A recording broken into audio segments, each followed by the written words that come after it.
En avril 2023, des naturalistes se retrouvent sur l'archipel d'Essaouira. Cette mission est organisée dans le cadre du renouvellement du plan de gestion par l'Agence nationale des eaux et forêts, le Conservatoire du littoral France, l'Association des petites îles de Méditerranée et l'Institut scientifique de Rabat. L'archipel est situé à environ 1 km au sud-ouest de la ville d'Essaouira. Il est composé de 7 îles et îlots, dont les plus vastes sont Dzir al-Akbira et Firaoun.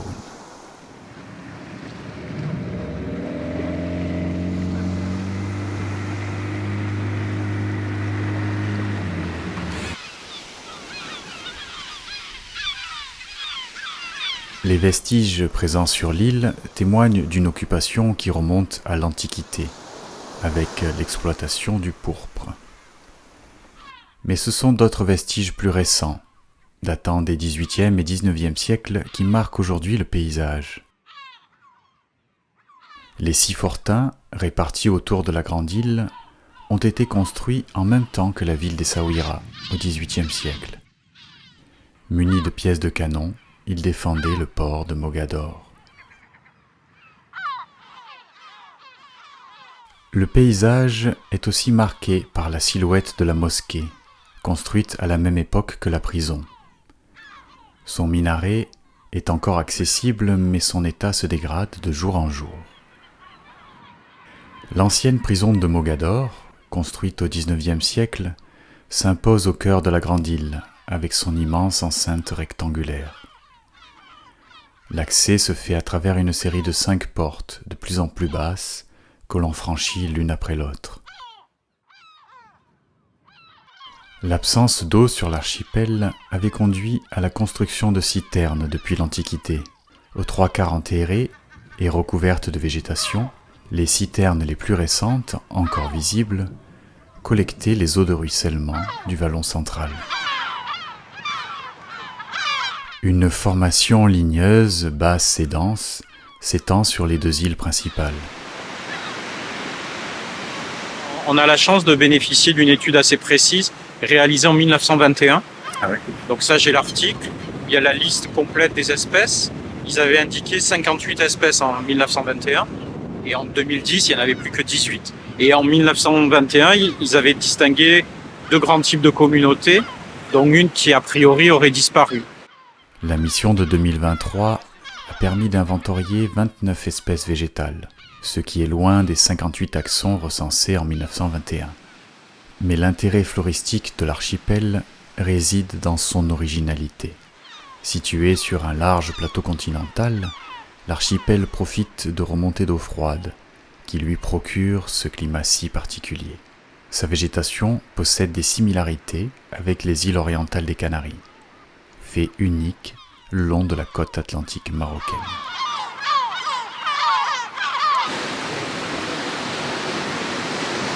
Si tu veux passer, il faut y aller maintenant. Ouais, et ils sont allés là déjà? Ils sont en bas. Ça passe.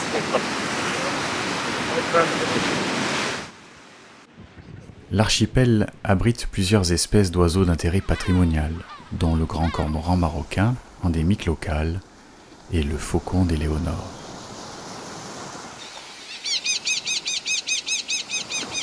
Ce dernier nidifie sur l'archipel en une colonie de plus de 1500 couples, considérée comme la plus importante pour l'espèce à l'échelle mondiale.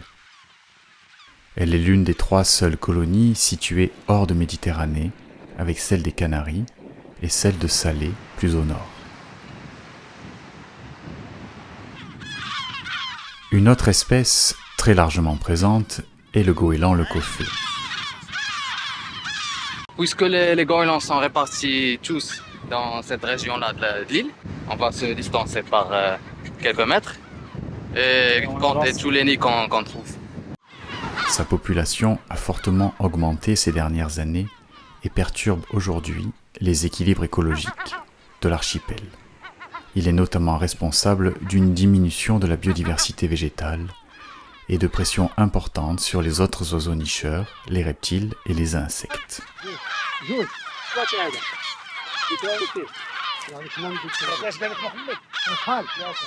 Il y avait des milliers et des milliers de pigeons sur cette île.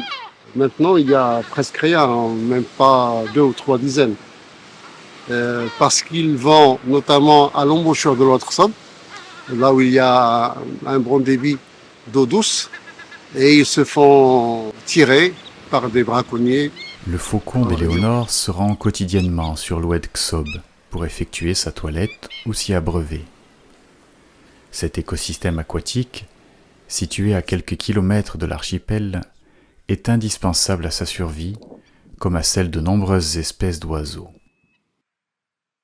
Toutefois, ce milieu aquatique semble peu à peu se banaliser et se dégrader en raison du réchauffement climatique, mais aussi des pressions humaines, comme les pollutions, les captages ou encore le braconnage.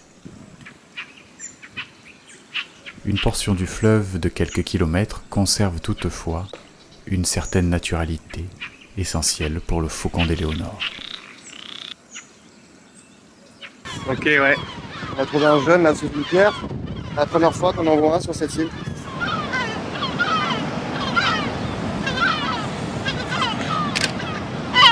L'archipel abrite aussi 3 espèces de reptiles, dont 2 endémiques, le Seps de Myonecton et le Trogonophis mauve. Incroyable, t'as vu? Rétation d'avant en arrière. Ça c'est lombrique quoi. C'est une année exceptionnellement sèche, j'ai l'impression. Non Les 2 années dernières étaient les 2 années, plus sèches. ah oui, mais alors ça a un impact sur la faune, ça c'est clair. Ah. Que... C'est pour ça qu'il y a beaucoup d'insectes, de coléoptères morts. Ouais. Donc à l'état de débris.